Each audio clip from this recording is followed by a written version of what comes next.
আমার জন্য সবাই দোয়া করবেন, আল্লাহ যেন আমাকে সুস্থ করে দেন। হাসপাতালে চিকিৎসাধীন অবস্থায় আছেন বেগম খালেদা জিয়া। সবার কাছে দোয়া চাইলেন সাবেক প্রধানমন্ত্রী বেগম খালেদা জিয়া। রাজধানীর এভারকেয়ার হাসপাতালে চিকিৎসাধীন সাবেক প্রধানমন্ত্রী ও বিএনপি চেয়ারপারসন বেগম খালেদা জিয়ার শারীরিক অবস্থার খোঁজ নিতে বুধবার সন্ধ্যা ৭টার দিকে হাসপাতালে পৌঁছান প্রধান উপদেষ্টা ড মোহাম্মদ ইউনুস। হাসপাতালের মূল গেট পেরিয়ে প্রায় আধা ঘণ্টার মতো তিনি ভেতরে অবস্থান করেন এবং বেগম জিয়ার সর্বশেষ শারীরিক অবস্থা সম্পর্কে বিস্তর খোঁজ খবর নেন। প্রধান উপদেষ্টার সঙ্গে এ সময় উপস্থিত ছিলেন বিএনপি মহাসচিব মির্জা ফখরুল ইসলাম আলমগীর, বিএনপি চেয়ারপারসনের পরিবারের সদস্যরা এবং সরকারের নিরাপত্তা উপদেষ্টা খলিলুর রহমান।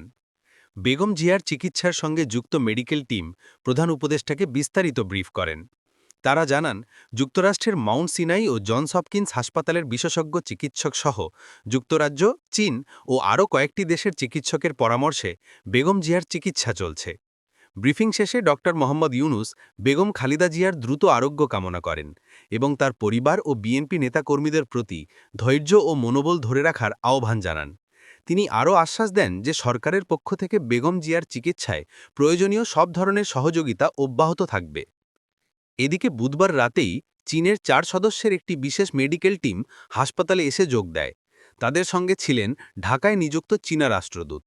হাসপাতালের সামনে তাদের স্বাগত জানান বিএনপি মহাসচিব মির্জা ফখরুল ইসলাম আলমগীর। বিষয়টি নিশ্চিত করেন বেগম জিয়ার ব্যক্তিগত চিকিৎসক ড আল মামুন। এর আগে সকালে যুক্তরাজ্যের বিশেষজ্ঞ চিকিৎসক ড রিচার্ড বিলি ঢাকায় আসেন। হজরত শাহজালাল আন্তর্জাতিক বিমানবন্দর থেকে তাকে সরাসরি হাসপাতালে নিয়ে যান বিএনপি নেতারা। মেডিকেল বোর্ডের সমন্বিত সিদ্ধান্ত অনুযায়ী বেগম খালেদা জিয়া পরবর্তী চিকিৎসার ধাপ নির্ধারণ করা হবে।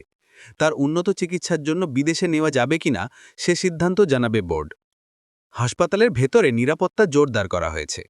এসএসএফ ও পিজিআর সদস্যরা ভেতরে দায়িত্ব পালন করছেন, আর বাইরের নিরাপত্তায় মোতায়েন রয়েছে বিজিপি, পুলিশ ও আর্মড পুলিশ ব্যাটালিয়ন বা এপিবিএন।